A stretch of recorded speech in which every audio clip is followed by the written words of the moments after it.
a straitjacket on you.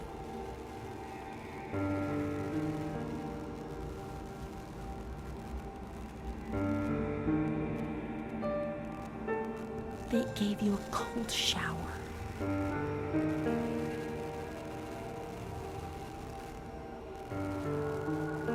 They suffocated you with a sheet.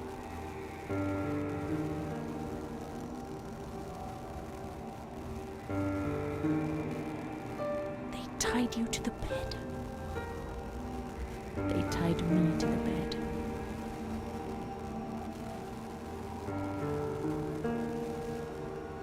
A woman died next to me, choked by her own vomit. She was tied down because she wouldn't stop pleasuring herself. I can still hear her death rattle. I screamed, but nobody came. Everybody screamed in there, all of them.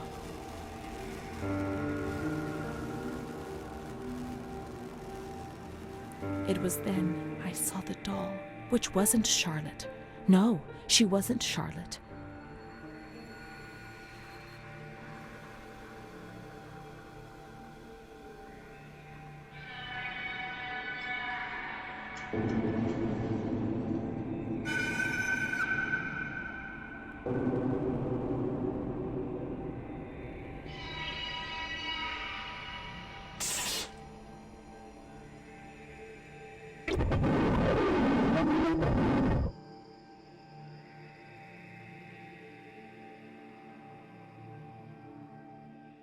The past was like the doll, that man, the shame.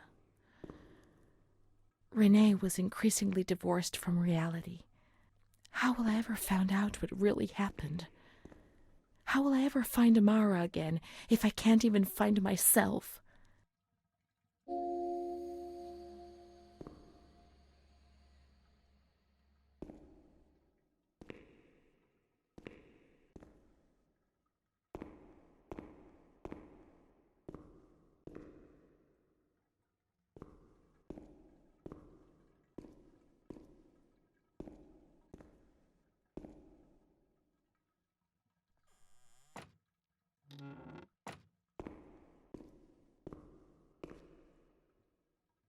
Montefoscoli, November 12th, 1939. My dear daughter, it is with great sadness that I heard what happened. Your transfer and your sufferings are a cause of great worry for me. It will take time, but you'll see, things will improve. They'll treat you and you'll get better again. I pray a lot, every day. Write to me often and tell me if you need anything. I promise I'll do what I can. Try to be strong. Mom.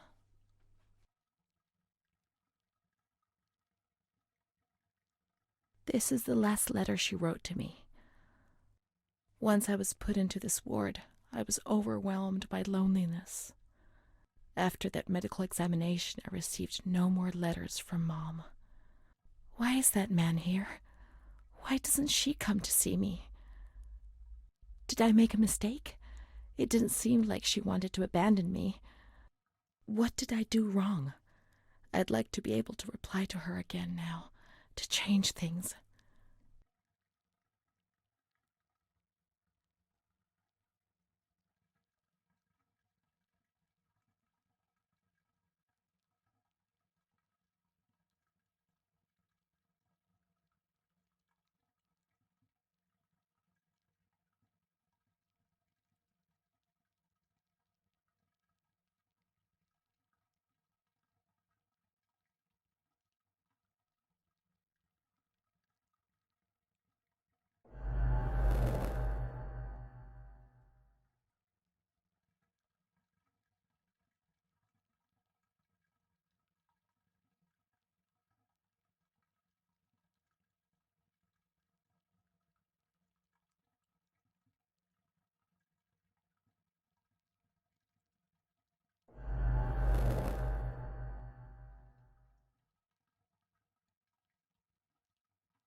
perhaps she would have listened to me.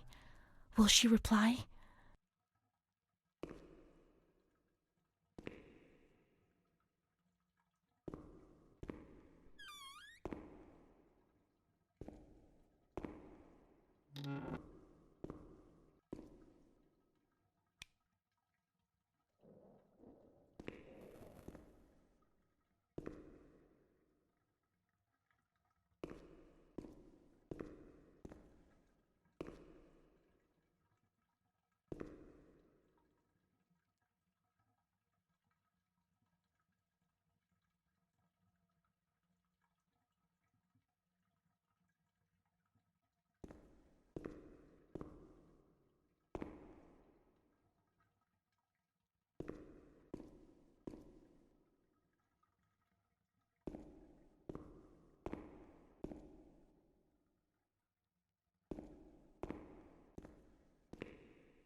When you were sent to a lunatic asylum, you lost the right to possess anything. Everything you arrived with was packed up and stored here, even the clothes you were wearing, in case you were released one day, but far too many never left.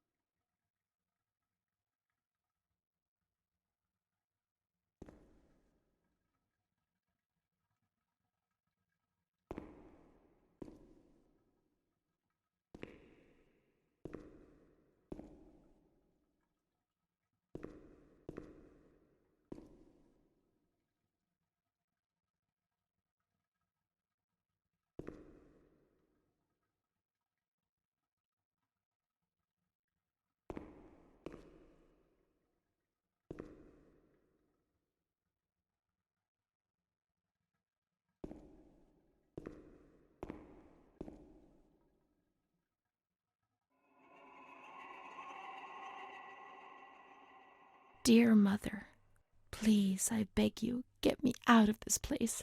I'm so frightened here. You were right. I know I was wrong. I understand. I'm so ashamed. If only you knew how much. But now I'll behave myself, I promise. Now things will be fine. I'll work hard. Your daughter, Renee. This letter. It was Renee's letter, just as she wrote it back then. But it was never sent. Why? Why did this happen?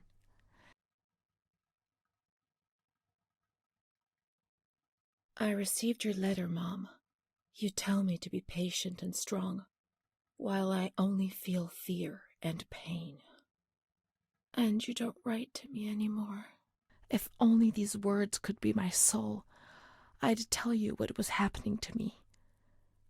The kids want to kill me. They all look the other way and tell me what to do. I don't understand. She helps me, but what have they done to her? Can you tell me? Will you help me? Renee.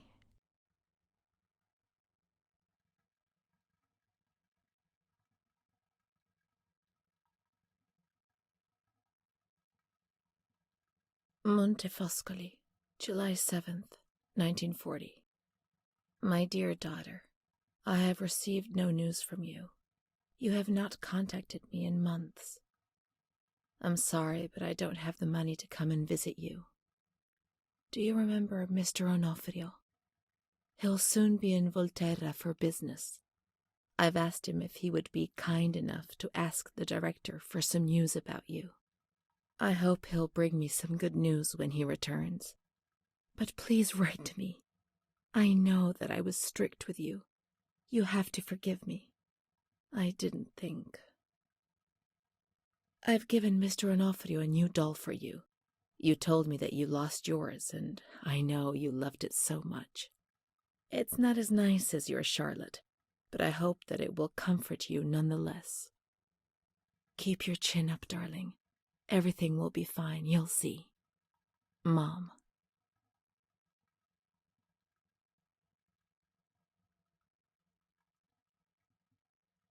Montefoscoli, October 12th, 1940. My dear daughter, I've written 2 letters to you and have received no reply. Every day I'm anxiously waiting for a letter. Mr. Onofrio's back. He brought you the doll. Do you like it? He told me he was unable to speak to the director, but managed to see you. I pray for you every day. Even Don Gino said a prayer for you during Sunday Mass. Isn't that nice? I've made up my mind, Renee. I'm bringing you home. I've already written to the director. I told him that I'll take care of you. I'm not very well at the moment and can't work, but I'll get better soon, you'll see. And as soon as I can make the journey, I'll come and fetch you. I know you're suffering a lot, but please be strong, I beg you. Mom will come to fetch Renee, won't she? Mom is good, but she's not well. That's why that man came. The doll. Renee could have played with it while she was waiting for her to arrive, but Renee didn't have it with her. Is it one of Mom's lies? She knew that she'd hurt Renee and... No, Mommy's good. That man brought it. We've just remembered who he is, haven't we? It was Renee who was wrong. The doll's here. I know that for sure. Perhaps she's been abducted like all the others and is locked up here somewhere.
Now we can open the bundle on that table in front of the window.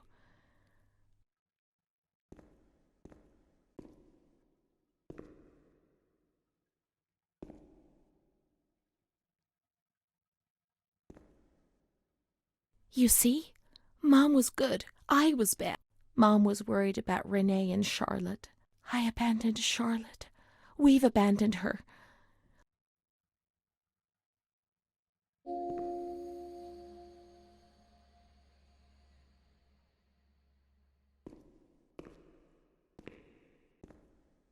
May the Lord guide your path and keep you from sin. Mom.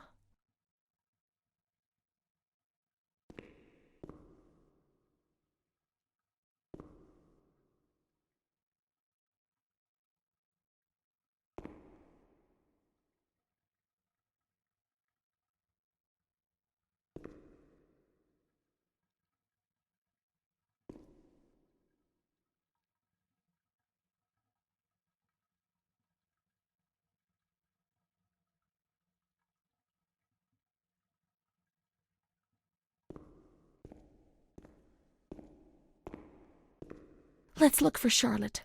We have abandoned her. Will she still be where we abandoned her?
I didn't do anything. I just obeyed orders. I only obeyed orders. Charlotte has gone away.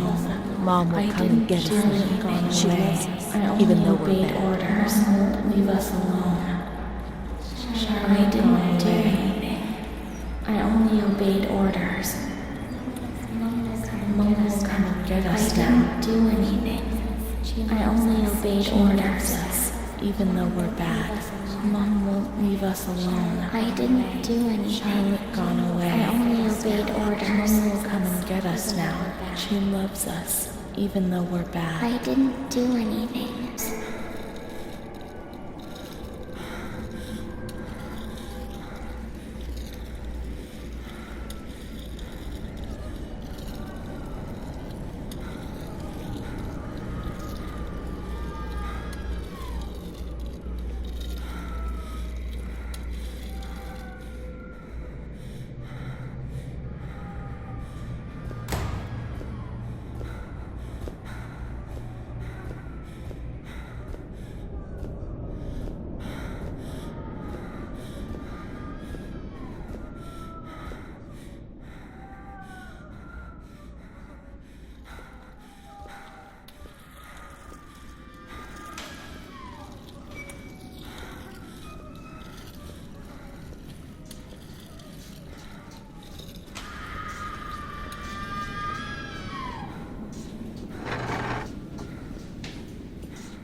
September 7th, 1938. The patient frequently indulges in recriminations expressed in an explosive tone of voice. This morning she threw away the milk, saying it was full of urine, spittle, and all kinds of other filth. Crazed, she hears voices that order her to do things. She says she heard children singing in that January 20th, 1939. Introverted, dazed, cannot focus on anything.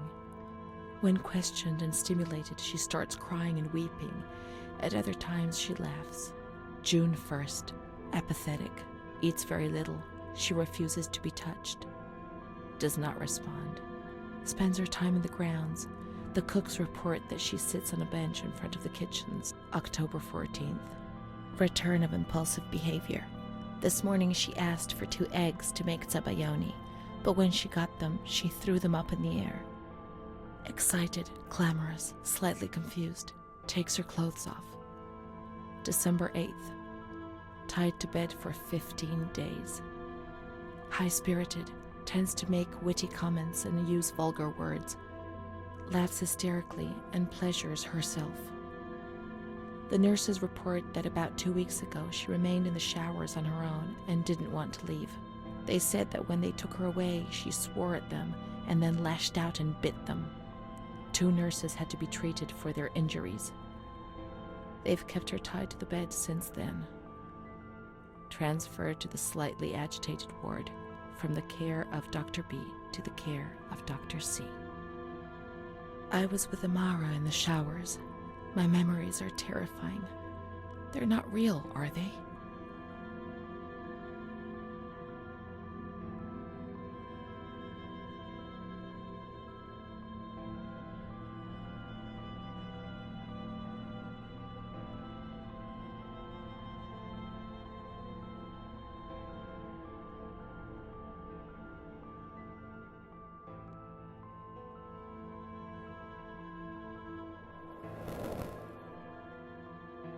December 15th. Dr. C. Patient notes. The abnormality of her psychic state has induced her to lead a life which is irregular and tends towards delinquency. Of fickle and flighty character, she regularly discards her household duties and engages in occasional prostitution. Delinquency? Maybe I answered someone back rudely, yes, and people get on my nerves at times, but delinquency? And prostitution? No, why? Why say a thing like that? The old doctor tried to understand, but this one just labels you without thinking, or even trying to comprehend. Her mental deficiency makes her deaf to the reprimands of her family. She has shown suicidal tendencies. She was brought to the ward yesterday, agitated and hysterical. Treated with cardiazol, 2 injections a week for 5 weeks. The therapies removed the light for a while, but also all her will, desire, and hope.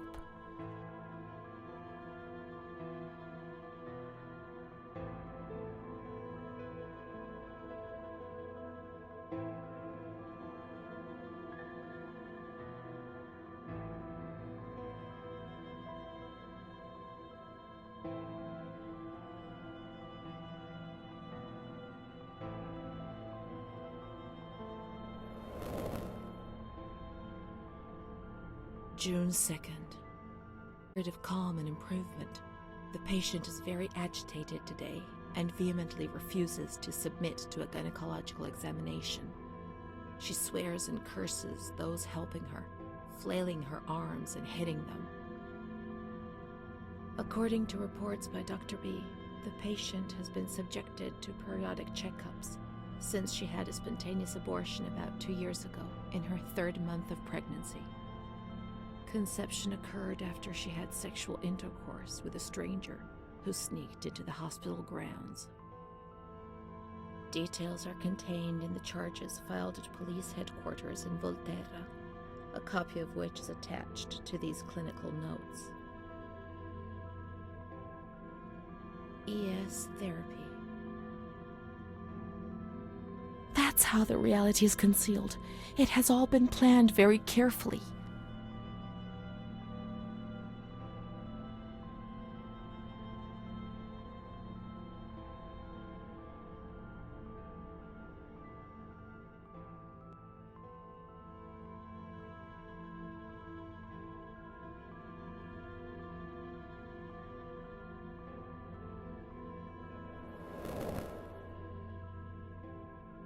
June 13th.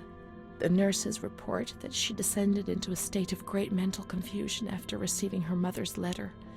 She threw her soup over another inmate because she was very anxious, and then punched a nurse. Impulsive, flails about her. She rails against the doctor in vulgar terms, lashes out and spits. Block all correspondence to give the patient no further reason to become agitated. August 20th, tied to bed. The nurses report that the patient is extremely agitated after the visit of a relative or family friend. 2 days later, she is still shouting all the time that he commands her, that she must obey and harm herself, and that she is not Charlotte. All visits forbidden, constrained to bed, and intensification of ES therapy until we achieve results. No contact with the outside. That way nobody knew what was happening within these walls.